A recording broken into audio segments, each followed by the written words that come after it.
So we undid the drain bolt, we're draining the fluid, and then we just undid the two clips, and then we're going to go ahead and remove all the bolts around the perimeter of the pan.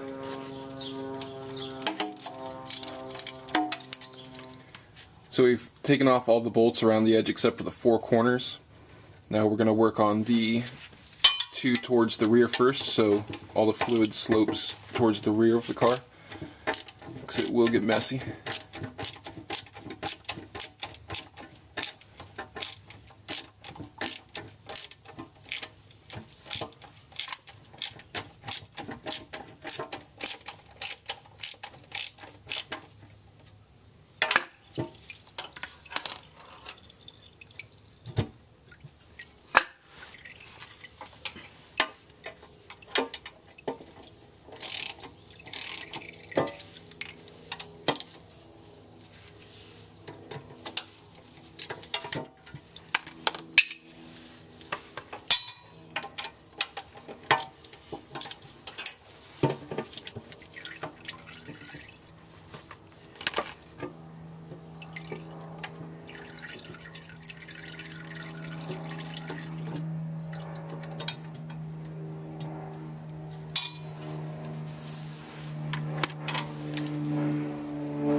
Now that it tipped back, the rest of the fluid's draining out of the pan. That way you're not trying to lower the whole thing down with trying to balance the oil still in the bottom. Once that's drained, we'll remove the two back bolts and drop the whole pan, and you want to make sure that you get the gasket off with it, because you don't want to end up doubling up the gaskets, because you should use a new gasket when you reinstall the new pan.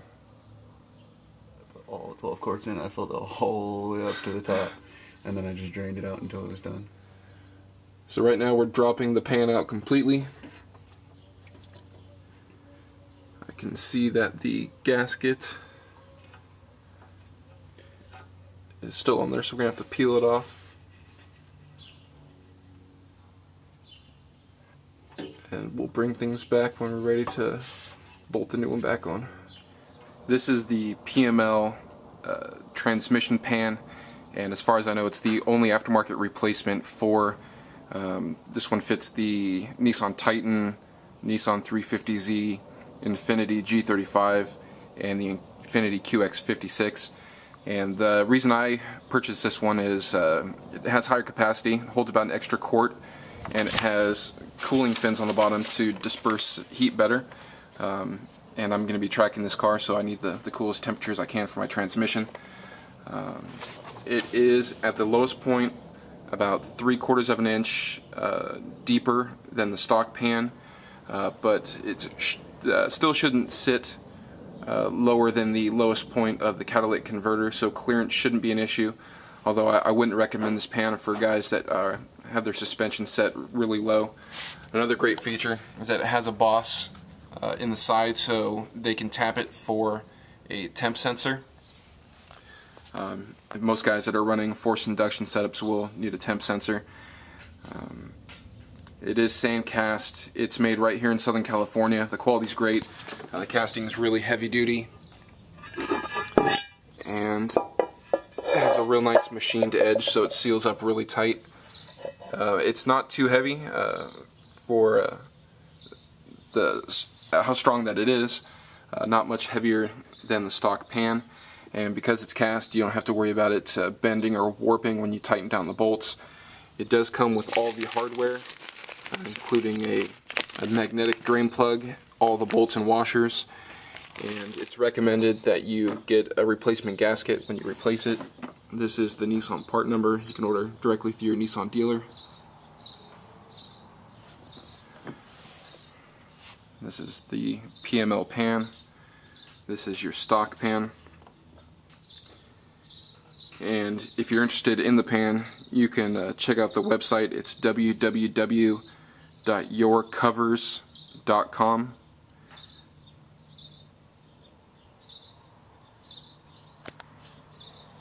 And the next step, we will be bolting this back up. We did install a valve body upgrade but it shouldn't look any different once we're ready to bolt the pan back up. So now we've got the temp sensor installed into the bung, and we've got the new gasket ready to go in. So we're going to just set the gasket on top of the flange on the pan, and we're going to lift it straight up and start off by just putting the 4 corners in with the bolts to hold it in place, and then we'll be able to sink everything down.